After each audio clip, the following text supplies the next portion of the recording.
Welcome back to another edition of Talking Ball.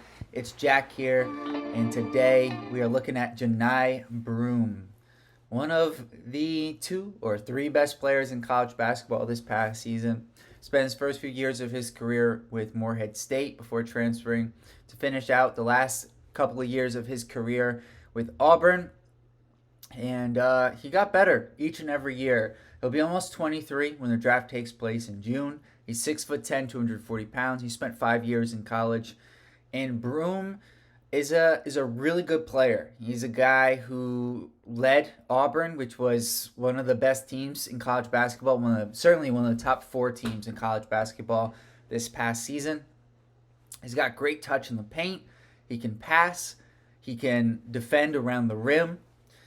He even expanded his game a bit this season to shoot the three. There's a lot to like with Johni Broome, and please like this video. It really helps us with the algorithm. So Broome really is at his best for Auburn when he was able to score inside and utilize his ability to turn and score with his left hand in and around the rim on that right block. He was just really devastating. And not only that, the guy's a phenomenal rebounder. Johni Broome, he averaged, over 10 rebounds a game this past season. A bunch of those were offensive. And he just was the leader of a great Auburn team. And, when we talk about Johni Broome, I think the other thing that's important to point out is he's a really tough-minded individual, tough player, because I don't know how much of this season, after I think it was like the first 10 or 15 games, he got hurt. He got hurt multiple times throughout this season. So I do think that is a caveat it's important to bring up for the next phase here as we go into some of the potential concerns with Johni Broome heading to the next level. So with Broome, the concerns are, while he's able to score and get over his right shoulder with that left hand against smaller players in college, he really struggled with that in this tournament against, for example, Ryan Kalkbrenner, a true 7-footer with real center size. And while he's able to score against other big guys, just not quite as efficiently as when he has guys matched up to him at a similar size or smaller, where he had more of those opportunities in college, he will have less of those the next level. Now, the reason I brought up the injuries is because defense.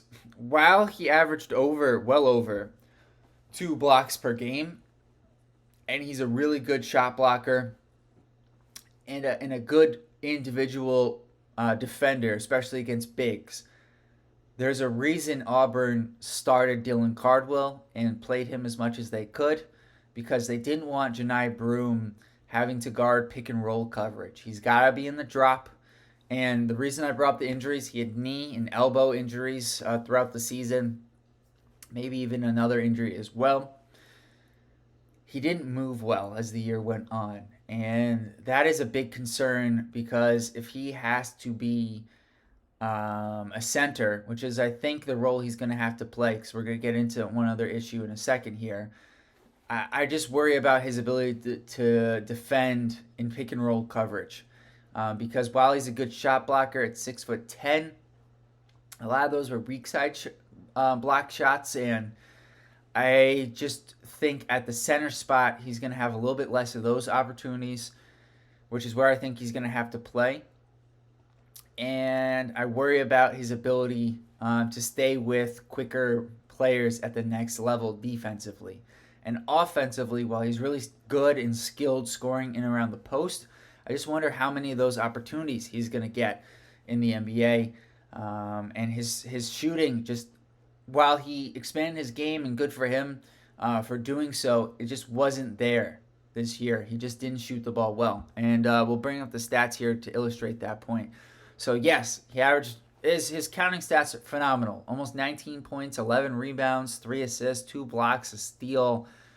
Just outstanding. One of few players in college basketball to lead their team in 4 of the 5 major statistical categories.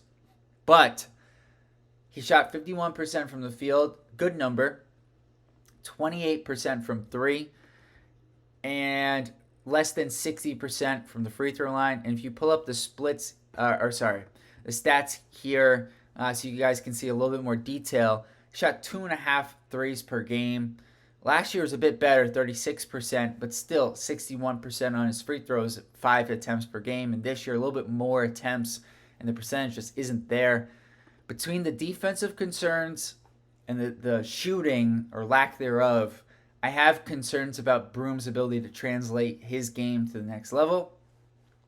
I think he will be drafted early to mid-second round, but if I were a GM of a team, I would let somebody else take that pick. I would look somewhere else with somebody with maybe a little bit more of a translatable NBA game. But I'm curious, what do you guys think?